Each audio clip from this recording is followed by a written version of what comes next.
Bismillahirrahmanirrahim. Assalamualaikum warahmatullahi wabarakatuh. Jumpa lagi dengan saya Pak Thomas dalam pembelajaran biologi.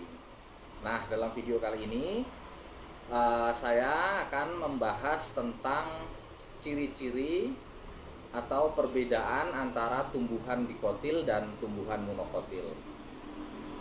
Nah, tumbuhan Angiospermae atau biji tertutup itu dikelompokkan menjadi dua kelompok besar, yaitu tumbuhan dikotil atau berkeping dua dan tumbuhan monokotil atau berkeping satu.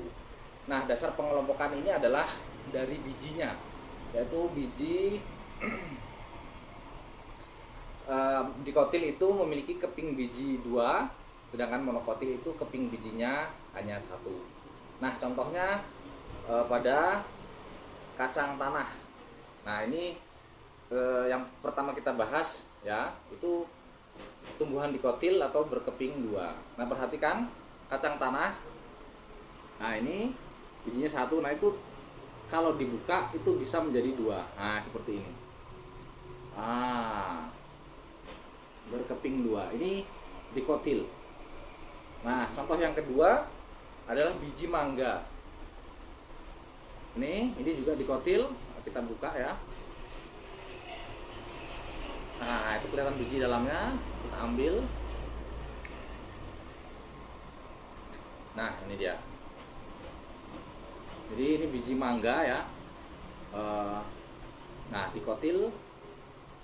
Bisa kita buka juga. Nah, jadi dua keping. Nah, ini yang disebut dengan kotiledon. Terdiri dari dua keping. Nah, kemudian yang ketiga biji cabai. Nah, cabai ini juga termasuk dalam tumbuhan dikotil. Nah, kemudian selanjutnya contoh dari biji tumbuhan monokotil. Nah, ini saya ada contoh padi ya. Kenapa disebut monokotil atau berkeping satu? Karena tumbuhan ini tidak bisa dibelah, begitu juga ketika berkecambah dia tidak pecah menjadi dua sebagaimana tumbuhan dikotil. Contoh yang kedua, jagung. Nah, ini dia. Contoh yang kedua adalah jagung. Ini juga berkeping satu. Nah, ini butirannya, ini juga tidak bisa dibelah. Jadi ketika berkecambah akan muncul daun dan akar, sementara bijinya tidak terbelah. Kemudian yang ketiga, contoh tumbuhan monokotil adalah kurma. Ini biji kurma juga tidak bisa dibelah. Nah, selain berdasarkan bijinya tadi, kita mengenali ciri-ciri dikotil dan monokotil, kita juga bisa melihat ciri-cirinya dari akar, batang, daun maupun bunga. Nah, sekarang kita akan lihat dari daun terlebih dahulu.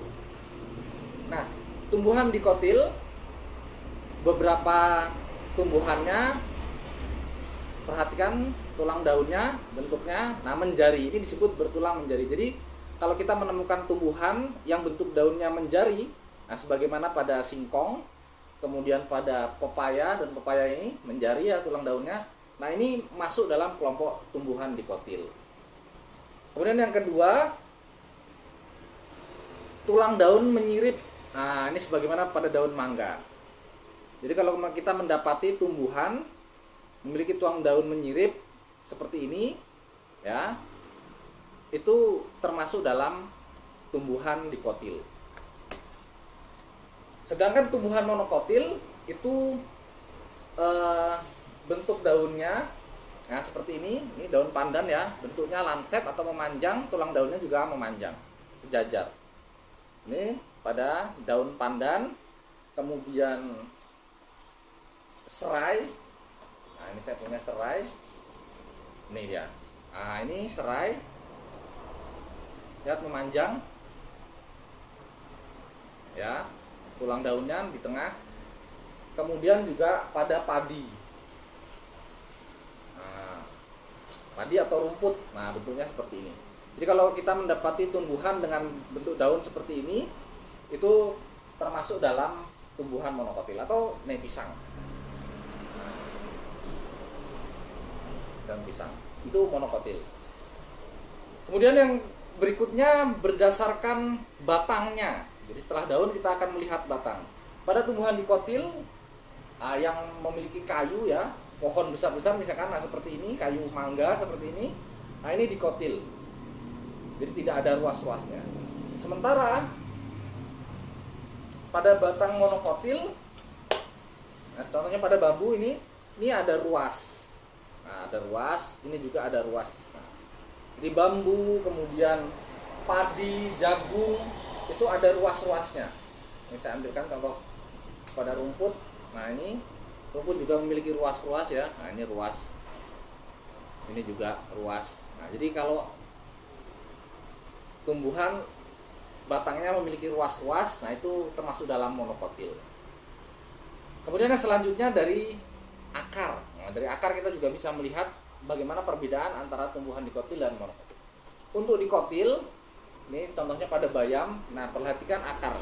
Jadi tumbuhan dikotil itu memiliki satu akar tunggang seperti ini, kemudian diikuti oleh cabang-cabang akar yang kecil-kecil selanjutnya. Jadi tumbuhan dikotil memiliki akar tunggang. Perhatikan. Sedangkan tumbuhan monokotil, nah perhatikan akarnya, terdiri dari akar serabut. Jadi tidak memiliki akar tunggang atau akar tunjang. Nah dia tidak punya. Bentar ya. Nah lihat serabutnya kelihatan ya. Nah ini serabut saja, tidak ada akar tunggangnya. Mari kita bedakan dengan ini dikotil, ini monokotil. Jadi beda ya. Yang ini ada akar tunggang, yang ini tidak ada. Kemudian beberapa tumbuhan monokotil pada batangnya atau pada daunnya itu ada pelepah. Nah seperti pada pisang ini, kurma, pelapa, tebu, serai tadi. Nah itu semua punya pelepah. Ini serai tadi ya. Nah batangnya terdiri atas pelepah. Nih seperti ini. Nah, pelepah begini.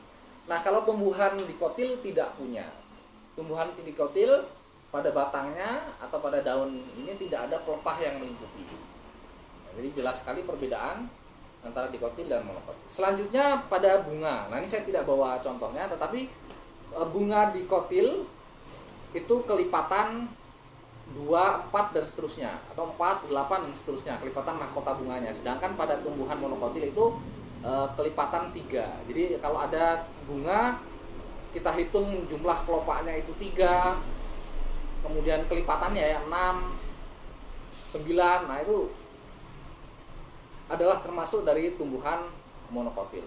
Jadi sudah jelas perbedaan antara tumbuhan dikotil dan monokotil, dan bagaimana kalau kita menemukan tumbuhan-tumbuhan ada sekitar kita, apakah dia masuk monokotil atau dikotil. Nah tinggal lihat saja ciri-ciri daunnya bagaimana, apakah tulang daunnya menjari, menyirip, atau memanjang, melengkung. Nah itu kita bisa lihat. Atau dari batangnya, apakah ada ruas atau tidak, ada pelepah atau tidak. Nah itu kita bisa kelompokkan. Jadi kalau ada pelepahnya monokotil, kalau tidak ada bercabang-cabang kayunya besar, nah itu dikotil.